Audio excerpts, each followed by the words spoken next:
Welcome to CivilNet. My guest today is Garik Hayrapetyan, the head of the United Nations Population Fund in Armenia. He manages programs in the areas of development and population, as well as reproductive rights and gender. Thank you for being with us today. Thank you for the invitation. Armenia's national statistic figures indicate that 16,000 less people have left the country in 2017 than in 2016. However, the birth rate has decreased by 3,000 in 2017. Is all of this together good news or bad news? Actually, there are good news and bad news in the latest figures of the National Statistical Service. And the good news is, as you said, we have 16,000 less people living in Armenia. Though it remains to study and understand what are the reasons for that, but the fact is fact, we have 16,000 less left.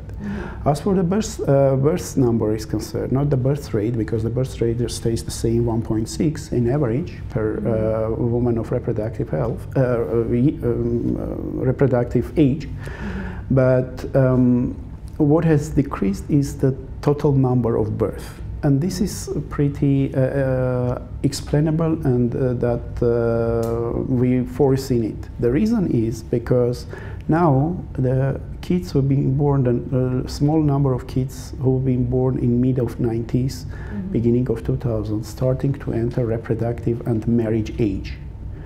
And the reason that the number of birth has decreased is because the number of young parents in society decreased. Because of that small numbers that been born in the middle of 90s and beginning of 2000s. These are the good and bad news. But also we have another good news that the sex ratio at birth, meaning the difference between boys and girls, again decreased for one counting point. And it became. And what accounts for that decrease? It became 110 from 111 per boys for 100 girls, if we compare it with 2016. And this is already the 5th year continuous decrease, which shows that this is not happening just by case, but because it's happening because of the work is done. And the main work that is done is about the information, about the advocacy, about talking and discussing the issue, and also the most important part of it, where the work that has been done in the way that we were trying to bring the value of girl higher and make it equal to the value of boys.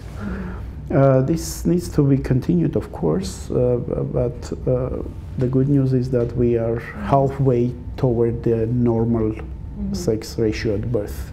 So, well, despite the good news, according to the UNFPA numbers, by 2050, 100,000 girls will not be born in Armenia. Can you talk a bit about the consequences of this number? Well, according to our projections, yes, by 2060, around 93,000 girls would not born if we continue the sex selection for the kids. And the consequences could be the sex-selective abortions. Yeah, basically, that's in wider knowledge, it's sex-selective abortions. The consequences could be different, starting from the very probably important one that we are just decreasing and weakening our demographic base, because we should remember also that besides being a girl, these are also future mothers who are going to give birth in the future. And ending with the fact that we have to be a guard for human rights, and this is a basic human right for the life. And that's the consequences of that. I mean, we see the different examples from different countries, like in China, the increase of crime rate by 25% because of 60 million lonely men who could not find their couples and could not form the families.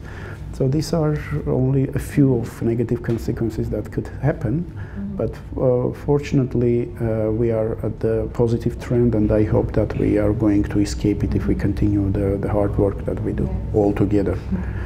Is there an indirect or direct correlation between economic growth and demographics?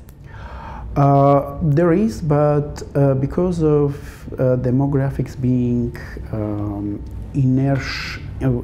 inertial having inertia in its dynamics, and the economic change will be reflected in demographic influence in few years from the point of the time that we are looking for. It's hard to say how much the difference would be if economic situation is changing. Though in this year's figures, I want to highlight one specific point. We already said that we have around 16,000 less people left Armenia.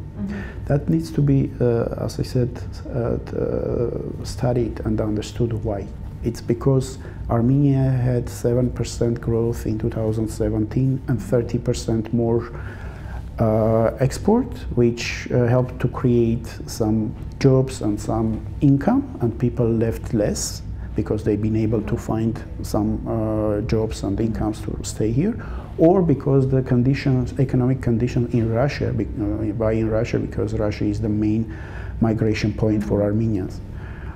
Economic conditions in Russia deteriorated, and there was no reason to live there, or people who stayed there came back because there was no jobs, and economic possibilities. So this needs to be studied and understood better in order to understand, to be able to take political decisions and policies directed to the way of decreasing the emigration from Armenia. Armenia's president has announced that by the year 2040, Armenia's population could be 4 million. But according to the UNFPA estimates, even in the most positive scenario, that number could not be more than 3.2 million. What are your comments on that?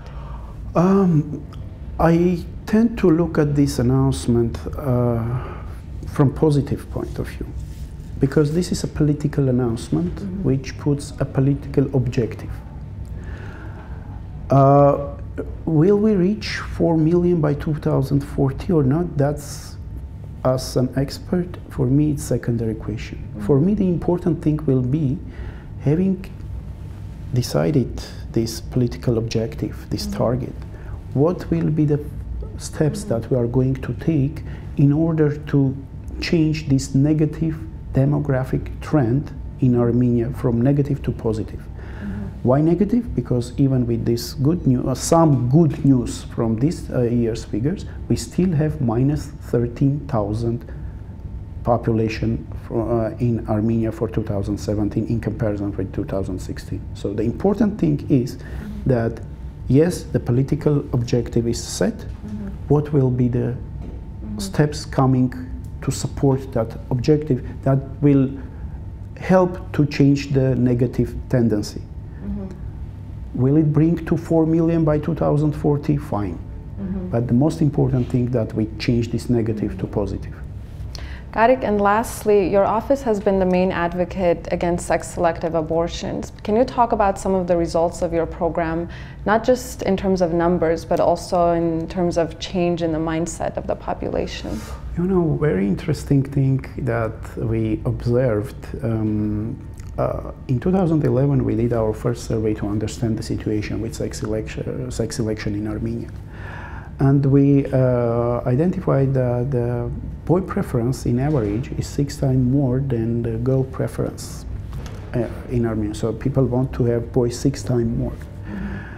In end of 2016, beginning of 2017, the same survey has been repeated with the funding of European Union and with other organization called International Center for Human Development, in order to compare difference between 6 years, what has happened. The thing is that the preference didn't decrease, strangely enough.